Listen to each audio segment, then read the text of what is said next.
إن الله اشترى من المؤمنين أنفسهم وأموالهم بأن لهم الجنة وقال النبي صلى الله عليه وسلم بلغوا عني ولو آية صدق الله العظيم وصدق رسوله الكريم۔ آؤ قریب آؤ جہاں ذکر حبیب ہوتا ہے، آؤ قریب آؤ جہاں ذکر حبیب ہوتا ہے، ایسی مجلس میں بیٹھنے والے بڑے خوش نصیب ہوتا ہے۔ محترم بزرگ اور دوستو، یہ محفل، یہ جلسہ کا یہ انعقاد کیا گیا ہے، یہ دین کی محفل ہے، یہ دین کی مجلس ہے۔ ہم سڑکوں میں کھڑے ہیں، جبکہ یہ فضیلت ہے مجلس میں بیٹھنے والے کی۔ جو اس مجلس میں بیٹھے گا اللہ اس کی مغفرت فرما دیں گے۔ اور ہم لوگ باہر بازاروں میں، سڑکوں میں ادھر ادھر اپنے وقت کو ضائع کر رہے ہیں۔ بھائی ہم وقت بھی گزار رہے ہیں اور کوئی فائدہ بھی نہیں ہو رہا ہے۔ اس لیے میرے محترم بزرگ اور دوستو، آپ حضرات سے گزارش ہے کہ آپ اپنی قیمتی وقت کو لے کر آئے ہیں تو مجلس میں بیٹھیے، مجلس میں حاضر ہوئیے، کیونکہ اس مجلس میں بیٹھنے والے کے بارے میں آتا ہے کہ اللہ کے نبی صلی اللہ علیہ وسلم کا ارشاد ہے، جس کا مفہوم یہ ہے کہ ایسے مجلس میں بیٹھنے والے آسمان میں ایسی چمکتی ہے جیسے زمین والوں کے لیے آسمان کے ستارے چمکتے ہیں۔ اور یہ مجلس فرشتے چاروں طرف سے گھیر لیتے ہیں اور اللہ تعالی جاننے کے باوجود بھی پوچھتے ہیں، فرشتے تیرا کہاں سے آنا ہوا؟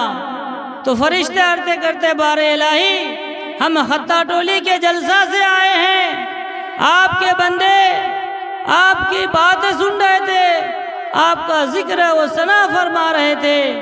تو اللہ تعالیٰ پوچھتے ہیں اور کچھ کہہ رہا تھا؟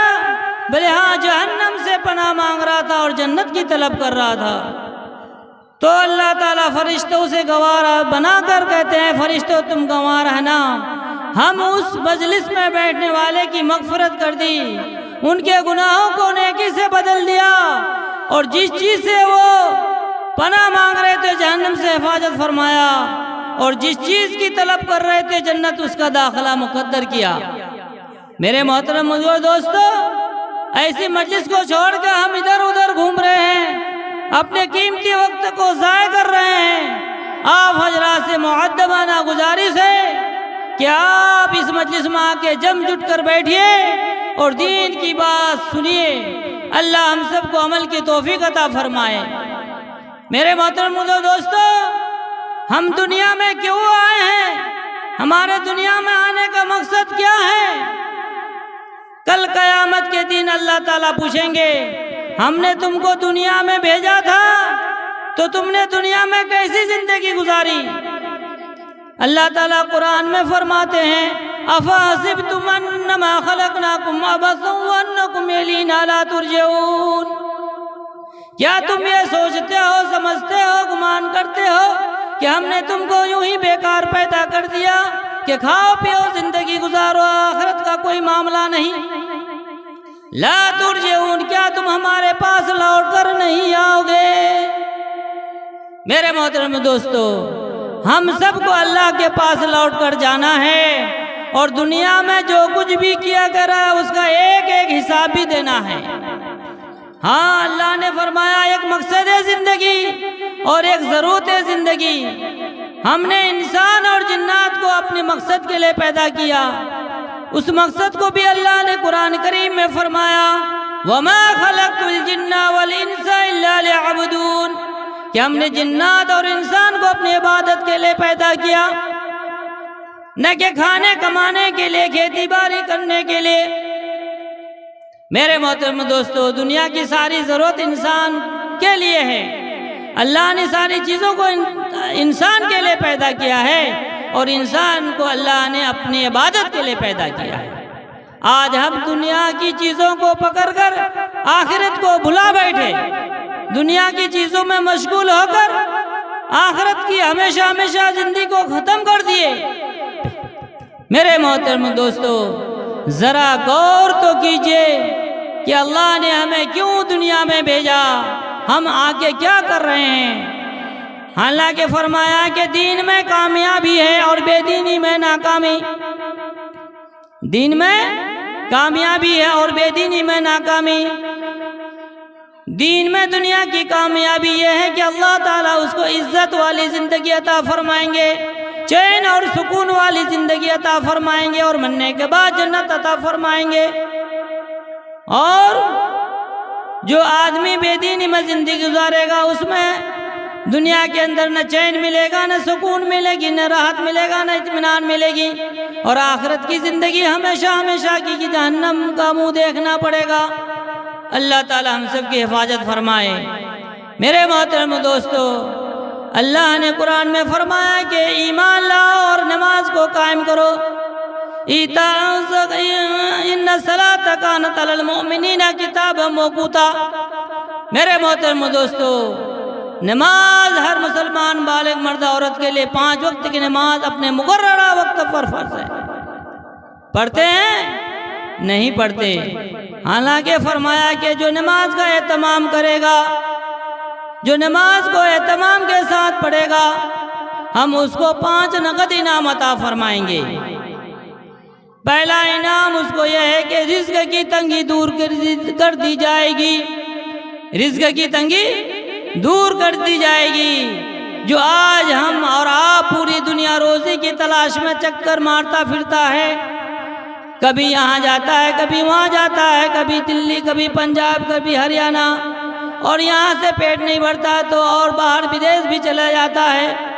حالانکہ اہتمام نماز میں روزی کا وعدہ ہے، اہتمام نماز میں روزی کا وعدہ ہے، پہلا انعام ہے۔ اور دوسرا انعام کہ ایک پل آئے گا جہنم کے اندر بچھی ہوئی ہے، پل صراط کا راستہ اللہ تعالیٰ آسان کر دیں گے، پل صراط کا راستہ آسان کر دیں گے۔ ہاں، بجلی کی طرح سے گزر جائے گا۔ 1500 برس کا راستہ ہے وہ پل، 1500 برس کا راستہ ہے۔ 500 برس اوپر چڑھائی کا، اور 500 برس برابری چلنے کا، اور 500 برس نیچے اترنے کا ہے۔ ہر ایک انسان کو اس میں سے گزرنا ہے۔ جس کا ایمان اعمال اچھا ہوگا، جس کی نماز بڑھیا ہوگا، نماز اہتمام کے ساتھ پڑھا ہوگا، وہ بجلی کی طرح سے گزر جائے گا۔ جیسے بجلی کے بٹن دبانے سے بلب اور پنکھا چل جاتا ہے، ویسے وہ 1500 برس کا راستہ بجلی کی طرح سے گزر جائے گا۔ اور تیسرا انعام عذاب قبر ہٹا دیا جائے گا۔ فرمایا کہ عذاب قبر پہلی منزلوں، تمام منزلوں میں سے سب سے پہلی منزل قبر ہے۔ انسان جب مر جاتا ہے تو اس کو قبر میں داخل کر دیا جاتا ہے۔ اللہ کے نبی کا فرمان ہے، قبر یا تو جنت کے باغوں میں سے ایک باغ ہے، یا جہنم کے گڑھاؤں میں سے ایک گڑھا ہے۔ جس کے ایمان اعمال صحیح ہوگا، جو فرشتوں کے سوال کا صحیح جواب دے گا، قبر اس کے لیے جنت کا باغ بنے گا۔ جنت کی ہوائیں، جنت کی کھڑکیاں، ساری راحت اور آرام کی چیزیں ملے گی۔ اور اگر ایمان اعمال صحیح نہیں ہے اور فرشتے کے سوال کا جواب نہیں دیا تو قبر جو ہے کہتے ہیں کہ آپس میں بھیج جائے گی، یعنی چپک جائے گا۔ جیسے پسلیاں ایک دوسرے میں گھس جاتی ہے، اسی طرح جو ہے انسان کے پسلیاں ایک دوسرے میں گھس جائے گی۔ ہاں، 70 ہفتے مذلت کر دیے جائیں گے، طرح طرح کی تکلیفیں، طرح طرح کی مصیبتیں، اور جہنم کی کھڑکیاں، جہنم کی ہوائیں، دھوئیں آتی رہے گی۔ اور چوتھا انعام یہ ہے کہ بغیر حساب کتاب سے اللہ تعالیٰ اس کو جنت میں داخل کر دیں گے۔ حساب نہیں لے لے گا جو آدمی نماز کا اہتمام کرے گا۔ اس لیے بھائی میرے محترم دوستو، نماز کا اہتمام کریں، نماز کا پابندی کریں، کیونکہ نماز بہت اصل چیز ہے۔ ہم نے آج نماز سیکھا نہیں، خود سیکھے نہیں، سیکھنے کی کوشش بھی نہیں کی، تو میرے محترم دوستو کم سے کم اپنے بچوں کو مکتب سے جوڑیے، قرآنیہ مکتب سے جوڑیے، مکتب سے جوڑیے۔ بچوں کو مکتب میں بھیجیں گے، اور دین کی بات سیکھے گی اور قرآن پڑھے گا، کلمہ پڑھے گا، نماز روزہ سیکھے گا تو وہ آخرت میں آپ کے بخشش کا ذریعہ بنے گا۔ کیا ہوگا؟ بخشش کا ذریعہ بنے گا۔ جب بچہ مکتب میں جا کے پڑھتا ہے بسم اللہ الرحمن الرحیم تو اللہ تعالیٰ کی رحمت جوش میں آتی ہے اور کہتی ہے، تو فرماتے ہیں کہ اس بچے کی بسم اللہ پڑھنے کی وجہ سے اس کی ماں باپ کی مغفرت کر دیا جائے، اس ماں باپ کو بخش دیا جائے۔ کتنی بڑی فضیلت ہے۔ فرمایا کہ جس کے گھر میں عالم اور حافظ ہوگا، ایک حافظ 10 جہنمی لوگوں کو جنت میں لے جائیں گے۔ جو حافظ باعمل ہوگا، تو ہم نے تو خود نماز سیکھا نہیں، روزہ سیکھا نہیں، دین سیکھا نہیں، کم سے کم اپنے بچوں کو، چھوٹے بچوں کو مکتب قرآنیہ سے جوڑیے، مکتب میں بھیجیے، دین کی تعلیم دیجیے۔ اللہ کے نبی کے حدیث کا فرمان ہے، فرمایا کہ اگر تمہیں علم دین سیکھنے کے لیے چین بھی جانا پڑے تو وہ جہاں کے علم دین سیکھو۔ آج ہم لوگ دنیا کمانے کے لیے چھوٹے بچے کو ہوٹل میں اور کارخانے میں اور جگہ جگہ بھیج دیتے ہیں، لیکن علم دین نہیں سکھاتے ہیں، جبکہ اسکول میں اور کالج میں اور ٹیوشن میں اور جو اس میں ہزاروں روپے خرچہ کر دیتے ہیں، لیکن مکتب سے جوڑنے کے لیے، بچوں کو پڑھانے کے لیے 100-200 روپے پیسے ہمارے پاس نہیں ہوتے ہیں۔ ادھر ادھر کی آبائی تباہی کی دنیا داری میں خرچہ کر دیں گے، لیکن بچے کی تعلیم میں نہ وقت دیں گے نہ پیسہ خرچہ کریں گے۔ سوچا کہ فری فنڈ میں پڑھ لے، فری فنڈ سے پڑھائی نہیں ہوتی ہے۔ اس لیے میرے محترم دوستو، بچوں کو علم دین کا سکھانا بہت ضروری ہے۔ ماں باپ کے اوپر یہ ذمہ داری ہے، ماں باپ کے اوپر یہ حق ہے کہ وہ اپنے بچوں کو دین سے جوڑیں۔ اگر خود نہیں سیکھا تو جماعت میں جا کر کے سیکھیے، اللہ کے راستے میں نکلیے، 40 دن 4 مہینہ اور 3 دن لگا کر کلمہ نماز روزہ سیکھیے۔ ہم کو سیکھنے میں شرم آتی ہے، جماعت میں جانے میں شرم آتی ہے۔ میرے محترم دوستو، ایک ہمارے کتاب لکھنے والے شیخ سعدی رحمۃ اللہ علیہ، جنہوں نے جو ہے فارسی کی اکثر کتابیں لکھی ہے، گلشتہ بوستہ انہیں کی لکھی ہوئی کتابیں، فارسی کی اکثر کتابیں لکھی ہوئی ہیں۔ 40 سال کی عمر میں پڑھنے کے لیے گیا۔ کب؟ جب وہ کھانے کے لیے بیٹھے تو کھانے میں کچھ کمی بیسی ہو گئی، تو اس نے کچھ کہا اپنے گھر والی سے، تو اس کے گھر والی نے کہا، ہٹ جا جاہل، تم نے تو کچھ جانتا ہی نہیں، تمہیں کیا پتا ہے۔ بس یہی بات سننا تھا کہ دل میں اثر کیا اور نکل گئے، پڑھنے کے لیے مکتب میں داخلہ لیا۔ 40 سال کی عمر میں بچے ہنس رہے تھے، لیکن اس کو کوئی فرق نہیں پڑا، پڑھتے رہے، اتنا پڑھے کہ اللہ نے ایسا علم عطا فرمایا کہ وہ مصنف کتابوں کے مسلم بن گئے، کتاب لکھنے والے بن گئے۔ لیکن دن میں وہ ٹھان لیا تب، آج ہم لوگ دن میں ٹھانتے نہیں۔ تو میرے محترم دوستو، آج ہم دین کو سیکھتے نہیں، کلمہ نماز سیکھتے نہیں۔ اللہ کے نبی نے اس دین کے خاطر کتنی مشقتیں اٹھائی، کتنی پریشانیاں اٹھائی، پتھریں کھائے، اور جو ہے طرح طرح سے تکلیفیں دی جاتی تھی۔ کوئی مٹی پھینکتا تھا، کوئی کوئی جو ہے آپ صلی اللہ علیہ وسلم کے چہرے پر تھوکتا تھا، کوئی پاگل اور دیوانہ کہتا تھا، لیکن وہ اپنے کام کو انجام دیتے رہے۔ آج ہر کچے پکے گھر میں ایمان داخل ہے۔ اس لیے میرے محترم دوستو، دین آئے گا دین کی محنت سے، ایمان آئے گا ایمان کی محنت سے۔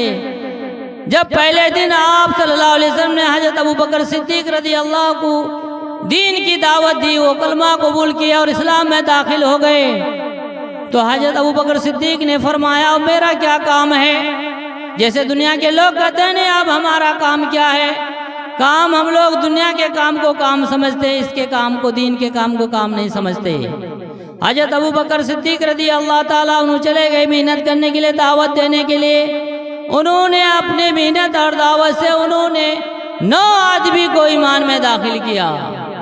آج ہم لوگ کمانے کے چکر میں محنت کرتے ہیں اور وہ دین سیکھنے میں محنت کرتے تھے۔ وہ حضرت ابو بکر صدیق، اس کا یہ درجہ ہے، اس کا یہ مرتبہ ہے کہ وہ سارے انسانوں میں، تمام علماء کا، تمام جو ہے اہل حدیث کا اس میں اتفاق ہے کہ سارے انسانوں میں سب سے افضل انسان حضرت ابو بکر صدیق ہے۔ لیکن اللہ کا خوف اتنا ہے، اتنا ڈر ہے کہ کبھی کہتے کہ کاش میں کوئی جانور ہو جاتا جو مجھے کاٹ کے کھا جاتے، کوئی مومن کا بال ہوتا، کوئی گھاس ہوتا جو جانور کھا جاتے۔ یہ اللہ کا خوف، اللہ کا ڈر۔ ہم لوگ ڈرتے ہیں اللہ سے؟ نہیں ڈرتے ہیں۔ اللہ سے ڈریے۔ جو اللہ سے ڈرے گا اللہ کی بات مانے گا، جو اللہ سے نہیں ڈرے گا وہ دنیا والوں کی اور دنیا کی بات مانے گا۔ حالانکہ میرے محترم دوستو، ایک دن دنیا چھوڑنا ہے، دنیا سے جانا ہے، آخرت میں اللہ کے پاس جانا ہے۔ اس لیے دنیا اصل نہیں ہے، اصل آخرت ہے۔ میرے محترم دوستو، حضرت عمر فاروق رضی اللہ تعالیٰ عنہ کے بارے میں ابھی شعر پڑھا گیا۔ وہ فاروق اعظم جس کا رعب اور دبدبا آج تک 14 سال صدی گزر گئے، آج تک ان کا دبدبا باقی ہے، رعب باقی ہے۔ ایک بار چلے گئے گشت کرنے کے لیے مینار کے بازاروں میں، کوچے گلیوں میں گشت کر رہے ہیں، لوگوں کے احوال اور خبر معلوم کر رہے ہیں۔ جب جا رہے تو دیکھا کہ راستے میں کچھ آواز آئی، رونے کی کچھ آواز آئی، تو دیکھا کہ وہاں خیمے کے پاس پہنچا تو دیکھا کہ ایک عورت ہے جو ایک ڈیگچی چولہا میں چڑھا رکھی ہے، بچے رو رہے ہیں۔ پوچھا کہ بھائی تم کون ہو، کہاں سے آئے ہو؟ کہا کہ ہم ایک غریب مسکین مسافر ہیں، ہم حضرت عمر کے پاس آئے ہیں تاکہ وہ میری خبر گیری لے، ہمارے امیر بنے ہیں، ہمارے بادشاہ ہیں، ہماری خبر گیری بھی نہیں لیتے، ہماری پوچھ گچھ بھی نہیں کرتے۔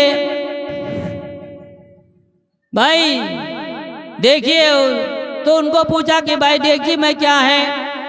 بلے ڈیگچی میں پانی دے کر چولہے میں چڑھا دیا ہوں اور نیچے سے آگ لگا رکھی ہے تاکہ بچے سوچے کچھ پک رہے ہیں، اطمینان ہو جائے اور وہ سو جائیں، حالانکہ ڈیگچی میں کچھ نہیں ہے۔ حضرت عمر فاروق رضی اللہ تعالیٰ عنہ گھبرا گئے اور بھاگتا بھاگتا اپنے بیت المال میں گئے۔ بیت المال میں جا کر ایک بوری لیا، اس بوری میں جو ہے کچھ آٹے، کچھ کھجور اور کچھ دانے اور کچھ چربیاں بھر لی، اور ان کا ایک خادم تھا غلام، اس کا نام اسلم ہے۔ فرمایا کہ اسلم میرے پیٹھ پر لاد دو، میں لے کے جاؤں گا۔ تو ان کا خادم غلام نے کہا کہ حضرت میں لے کے چل رہا ہوں۔ کہا کہ نہیں بھائی میرے پیٹھ پر لاد دو، بار بار اشرار کیا۔ تو عمر فاروق رضی اللہ تعالیٰ عنہ فرما رہے ہیں کیا قیامت کے دن میرا بوجھ تو ہی اٹھائے گا؟ میرے محترم دوستو، بھاگا بھاگا لے کے گئے اس دیگچی میں کچھ آٹا، کچھ چربی، کچھ کھجور اور کچھ بیت المال سے سارا چربی ڈالا اور چولہے میں خود ہی پھونک مار کے جلایا۔ حضرت اسلم رضی اللہ کہہ رہے ہیں کہ اس کے پھونک مارنے کی وجہ سے دھواں اس کی گنجان جاری سے نکل رہی تھی، میں دیکھ رہا تھا۔ اس کو چلایا، کچھ حریرہ سا تیار ہوا، پھر اپنے ہاتھوں سے بچے کو نکال کے دیا۔ بچے خوب سیر ہو کر کھائے اور ہنسی کھیل میں مشغول ہو گئے۔ حضرت عمر فاروق رضی اللہ تعالیٰ عنہ تھوڑی دیر دور میں جا کے بیٹھ گئے۔ فرمایا کہ میں اس لیے بیٹھا تھا کہ اس بچوں کو میں نے روتے ہوئے دیکھا تھا، اور کچھ دیر بیٹھ لیا کہ تاکہ وہ ہنس کے اپنے کھیل کود میں اپنے وقت کو گزار لے۔ میرے محترم موجود دوستو، یہ حضرت عمر فاروق رضی اللہ تعالیٰ عنہ کا عمل۔ تو وہ عورت خوش ہو کے کہہ رہی ہے کہ تم تھے اس قابل کہ تم کو امیر بنایا جاتا، تم کو خلافت بادشاہ ملتی، کہ جائے کہ عمر کو، میرا معاملہ اللہ کیا عمر کے ساتھ وہیں پر ہوگا۔ تو حضرت عمر کہہ رہے ہیں کہ تمہارے احوال کی، تمہاری خبر گیری کی عمر کو کیا معلوم ہے؟ عمر کو کیا معلوم ہے کہ تم اس حال میں زندگی گزارو؟ وہ عورت خوش ہو کے دعا دے رہی ہے، تم ہو امیر کے قائل۔ تو فرمایا کہ جب تم کل امیر کے مجلس میں آؤ گے تو مجھے بھی وہیں پاؤ گے، مجھے بھی وہیں پاؤ گے۔ یہ نہیں کہا کہ میں بادشاہ امیر المومنین ہوں، کہا کہ تم کل جب مجلس میں آؤ گے تو مجھے بھی وہاں پاؤ گے۔ آج کا کوئی آدمی کر سکتا ہے؟ کوئی حاکم، کوئی بادشاہ کر سکتا ہے؟ کوئی معمولی انسان بھی ایسا نہیں کر سکتا ہے۔ یہ رعب اور ایک دبدبہ تھا۔ ایک مرتبہ ایک بڑھیا بازار سے تیل خرید کے جا رہی تھی، بازار سے تیل خرید کے جا رہی تھی، راستے میں ٹھوکر لگی اور سیسی گر گئی نیچے، اور تیل سارا کا سارا زمین میں گر گیا، اور زمین نے تیل کو سارا چوس لیا۔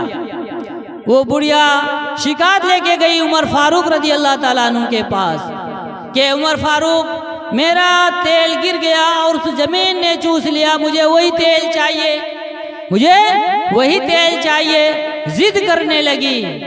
تو حضرت عمر فاروق رضی اللہ تعالیٰ عنہ نے ایک پرچہ لکھ کے دیا اور کہا جاؤ اس سیسی کو لے جاؤ، اس اور پرچے کو لے جاؤ، اور اسی جگہ جہاں تمہارا تیل گرا ہے وہیں پر رکھ دینا، وہیں پر رکھ دینا۔ وہ پرجا لے جا کر کے وہیں رکھ دیا۔ تھوڑی دیر دیکھتا ہے کہ وہ تیل جو زمین چوس گئی تھی سارا ابل کے سیسی کے اندر بھر دیا اپنے آپ۔ وہ بڑھیا تیل لے کے سیسی لے کے گھر واپس آ گئی۔ اس پرچے میں جو کھول کے دیکھا کیا لکھا ہے، تو اس میں لکھا تھا کہ اگر تم نے اس بڑھیا کا تیل نہیں دیا، اس بڑھیا کا تیل واپس نہیں کیا، تو تمہاری اس حصے میں جہاں تیل گرا ہے بے نمازی کو دفن کروں گا۔ کس کو؟ بے نمازی کو دفن کروں گا۔ وہ زمین ڈر سے سارا تیل بڑھیا کا سیسی میں آ کر کے ابل کے رکھ دیا۔ اس لیے میرے محترم دوستو، ہمیں بھی اللہ کے حکم پر زندگی گزارنا ہے۔ ایک دریا تھا، دریائے نیل کہتے ہیں اس کو، وہ جو ہے پانی ہر سال آتا تھا۔ کب آتا تھا؟ جب اس کے اوپر ایک بھیڑ چرایا جاتا تھا۔ ایک لڑکی نو لویلی لڑکی کو، نوجوان لڑکی کو دلہن بنا کے سجا کر زیورات پہنا کر اس دریا میں جا کے بھیڑ دیتا تھا، اس دریا کے حوالے کر دیتا تھا، تب وہ دریا پانی دیتا تھا۔ یہ زمانوں سے گزرتا تھا، یہ زمانے سے چلتا آ رہا تھا۔ جب عمر رضی اللہ تعالیٰ عنہ خلیفہ بنے، بادشاہ بنے، تو اس میں خط لکھا، اے دریائے نیل، اگر تم اس بھیڑ چرانے سے چلتے ہو تو تمہارا چلنا کوئی ضروری نہیں ہے، تم کا بند ہونا ہی بہتر ہے۔ اگر تم اللہ کے حکم سے چلتے ہو تو بغیر چرائے بھیڑ دیے ہوئے تم کو چلنا ہے۔ یہ خط جو ہے دریائے نیل میں دے دیا اور کسی کا بھیڑ نہیں دیا۔ دوسرے دن خود بخود اللہ کے حکم سے پانی جو ہے جاری اور ساری ہو گیا، اور آج تک وہ دریا جو ہے پانی دے رہا ہے، پانی چل رہا ہے۔ تو میرے محترم دوستو، یہ کب ہوگا؟ جب ہم اللہ سے ڈریں گے، اللہ کی عبادت کریں گے، دین کا کام کریں گے، اللہ کے حکم پر نماز روزہ کر کے زندگی گزاریں گے، تو اللہ ہم سے بھی خوش ہوگا۔ اللہ ہمیں دنیا میں بھی عزت اور چین اور سکون دیں گے، برکت والی زندگی دیں گے، اور آخرت کی زندگی وہاں بھی اللہ تعالی ہمیں کامیاب عطا فرمائیں گے۔ تو ہم سب کامیاب ہونا چاہتے ہیں بھائی؟ ہاں، کامیابی تب ملے گی جب ہم دین کا کام کریں گے، نماز پڑھیں گے، جب روزہ آئے تو روزہ رکھیں گے، جب زکوٰۃ اگر ہمارے پر واپس ہو جائے تو ہم زکوٰۃ بھی ادا کریں گے، صدقہ بھی کریں گے، اور اللہ نے مال دولت دیا ہے تو حج بھی کریں گے۔ آج ہم لوگ صدقہ کرنا چاہتے ہی نہیں ہیں، حالانکہ آتا ہے کہ صدقہ کرنے سے اللہ تعالیٰ مصیبت اور بلا کو دور کر دیتا ہے، بیماری کو شفا کر دیتا ہے۔ ہماری حضرت عائشہ رضی اللہ تعالیٰ عنہ جو ہے صدقہ کیا کرتی تھی، اور جو ہے اللہ کے راستے میں مال اٹھایا کرتی تھی۔ ہاں بھائی، تو آج ہمارا صدقہ کرنے کا رواج ہی نہیں ہے۔ دیکھو بھائی دوستو، دین کے اوپر زندگی گزارنا، روزہ، نماز، صدقہ، زکوٰۃ کرنا، اللہ تعالیٰ بہت خوش ہوتا ہے، اور اللہ جب ناراض ہوتا ہے تو ہماری جو بارش ہے بے موسم کر دیتا ہے، بارش ہے بے موسم کر دیتا ہے اور ہر پریشانی ہر مصیبت آنے لگتی ہے، ہر پریشانی اور مصیبت آنے لگتی ہے۔ اس لیے ہم اس بات کی کوشش کریں کہ ہم اللہ کو راضی کرنے والا عمل کریں۔ ایک مرتبہ حضرت علی اور حضرت فاطمہ رضی اللہ تعالیٰ عنہ، یہ حضرت علی آپ صلی اللہ علیہ وسلم کے داماد ہے اور حضرت فاطمہ آپ حضور صلی اللہ علیہ وسلم کی بیٹی ہے۔ تو ایک مرتبہ ان سے جو ہے ایک منت مانا۔ کیا منت مانا؟ کہ ایک بار حضرت حسن اور حضرت حسین رضی اللہ تعالیٰ عنہما بیمار پڑ گئے تو دونوں میاں بیوی نے منت مانی کہ اگر یہ بچے ہمارے دونوں اچھا ہو جائے تو ہم نذرانے کے طور پر 3 روزے رکھیں گے، نذرانے کے طور پر 3 روزے رکھیں گے۔ اللہ کے کرم سے دونوں صاحبزادے کو صحت ہو گئی، اچھا ہو گیا۔ آج ہمارا اگر کوئی منت مانتے ہیں تو جھنڈا گاڑ کر چڑھاوا چڑھاتے ہیں، وہاں جا کر کے طرح طرح کی منتیں مارتے ہیں، نشان جہاں ہوتا ہے وہاں جا کے کہتے ہیں میرا بچہ ہو جائے، میرا بچہ صحیح ہو جائے، میرا بچہ بولنے لگ جائے۔ اور وہ دونوں میاں بیوی حضرت حسن اور حسین جو بیمار پڑے تو وہ روزہ کی منت مانی کہ ہمارے بچے اچھے ہو جائیں گے تو ہم روزہ رکھیں گے۔ اتفاق سے ان دونوں نے پانی پی کر روزہ رکھ لیا۔ کھانے کا کچھ نہیں تھا، نہ پینے کو کچھ تھا، نہ روٹی تھی نہ سالن تھا، پانی پی کر روزہ رکھا۔ تو حضرت علی رضی اللہ تعالیٰ عنہ ایک یہودی کے گھر گئے اور وہاں اجرت پر مزدوری پر 3 کلو جو لے کے آئے گیہوں، اور اس کو اونٹ کے بدلے، اس کے اون کے بدلے میں جو دھاگا کا بنا جاتا ہے نا اون، اس اون 3 گٹھر دیا 3 کلو، اور اس کے جو ہے 3 کلو جو کے بدلے میں 3 کلو اون لے کے آ گئے۔ 1 کلو کا اون بنایا، دھاگا بنایا، اور اس کی مزدوری میں 1 کلو جو ملا گیہوں، اس کو لے کے آئے، باندی نے پیسا اور روٹی بنائی، 6 روٹی بنائی، ایک میاں بیوی کا، 2 صاحبزادے کا، اور ایک جو آپ اس کی غلام جو تھی باندی، اس کا روٹی بنایا۔ جب حضرت علی رضی اللہ تعالیٰ عنہ حضور صلی اللہ علیہ وسلم کے پیچھے نماز پڑھ کر مغرب کے بعد افطاری کرنے کے لیے بیٹھا تو ایک سائل نے آ کے سوال کر دیا۔ کیا سوال کیا؟ کہ میں ایک سائل مسافر ہوں، 3 دن سے کھانا نہیں کھایا، بھوکا ہوں، مجھے کھانا دے دو، اللہ تعالیٰ تم کو جنت کے دسترخوان سے کھانا کھلائے۔ حضرت علی نے حضرت فاطمہ سے مشورہ کیا، کہا حضرت فاطمہ نے کہا ٹھیک ہے دے دو۔ وہ ساری کی ساری روٹیاں اس فقیر مسکین غریب کو دے دیا اور خود بھوکے رہ گئے، پانی پی کر روزہ کھول دیا اور کچھ نہیں کھایا۔ دوسرے دن بھی کھانے کا کچھ نہیں تھا، اور جو ہے دوسرے دن بھی کھانے کا کچھ نہیں تھا، پھر پانی پی کے روزہ رکھ لیا۔ اس دن بھی وہی 1 کلو جو، مختصر کر رہا ہوں یہ بات عرض کر کے، اب میں انشاءاللہ اپنی جگہ لوں گا۔ تو اس دن بھی جو ہے 1 کلو جو پیسا، اس کی روٹی تیار کی، اور جب کھانے کے لیے بیٹھے افطار کرنے کے لیے مغرب بعد، اس دن ایک یتیم آ گیا، جس کا ماں باپ نہیں ہوتا اس کو یتیم کہا جاتا ہے۔ کہنے لگا میں یہ یتیم ہوں، میں کئی دن سے فاقہ ہوں، مجھے کھانا کھلا دو۔ اس دن کی بھی روٹیاں ان کو عطا فرما دی، ان یتیم کو دے دیا، خود پھانکے رہے۔ تیسرے دن بھی روزہ رکھا، اور 1 اون کا دھاگا اس دن بھی بنایا، 1 کلو جو لے کے آیا، اس کو پیسا، اس دن بھی روٹی تیار کی۔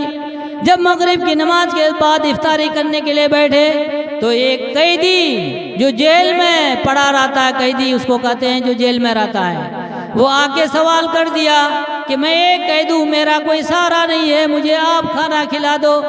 اس دن کی بھی روٹیاں جو ہے ان قیدی کے حوالے کر دیا، خود بھوکے رہے۔ حضرت فاطمہ رضی اللہ تعالیٰ عنہ جو ہے بھوک کی وجہ سے آنکھیں گڑ گئی تھی. حضرت علی رضی اللہ تعالیٰ عنہ کا بہت خستہ حال ہو گیا تھا. حضرت آپ صلی اللہ علیہ وسلم کی اس کی خبر ہوئی. آپ ملنے کے لیے آئے فاطمہ سے، اور فاطمہ رضی اللہ تعالیٰ عنہ کو آپ صلی اللہ علیہ وسلم نے سینے سے لگایا اور دعا دی کہ اے بیٹی صبر کرو، اللہ تعالیٰ ان قریب تمہیں جنت میں اس کا بدلہ عطا فرمائیں گے. تو اس کے صورت میں ایک آیت نازل ہوئی کہ اللہ تعالیٰ ان کے لیے خوش ہو کر کے اللہ نے قرآن کریم کی آیت نازل فرمائی. تو انشاءاللہ ہم لوگ بھی صدقہ کریں گے. اگر کوئی منت مانی تو نماز روزہ کی منت مانیں گے، اللہ کے راستے میں صدقہ کرنے کی منت مانیں گے، دین کی منت مانیں گے. یہ چراوا یہ غلط ہے، یہ غلط ہے میری ماں بہنوں. آج میری ماں بہنوں دنیا کے بازار میں، دنیا کے میلے میں گھومتی ہے، لیکن نماز روزہ سے دور ہے. آخرت کا فکر نہیں، قبر کا فکر نہیں. میرے محترم دوستو، آج ہمارے ایک منیٹلا کا عقیل بھائی اس دنیا سے گزر گئے. اجتماع میں تھے، پرسوں روز دعا کی، رو رو کے دعا کی. آج ان کا 11 بجے انتقال ہو گیا رات کو، اور ابھی 12 بجے 12:30 بجے اس کا دن میں جنازہ ہوا. دیکھیے موت کا کوئی پتہ نہیں ہے، پل بھر کا خبر نہیں ہے. اس لیے موت سے پہلے موت کی تیاری کر لو. اللہ کے نبی نے فرمایا عقل مند وہ ہے جو موت سے پہلے موت کی تیاری کر لے، آخرت کی نماز روزہ کی تیاری کر لے. اللہ تعالی ہم سب کو کہنے سننے سے زیادہ عمل کی توفیق عطا فرمائے. کہنے والا بھی محتاج، سننے والا بھی محتاج. اللہ عمل کی توفیق عطا فرمائے. وآخر دعوانا الحمدللہ رب العالمین. سبحان اللہ.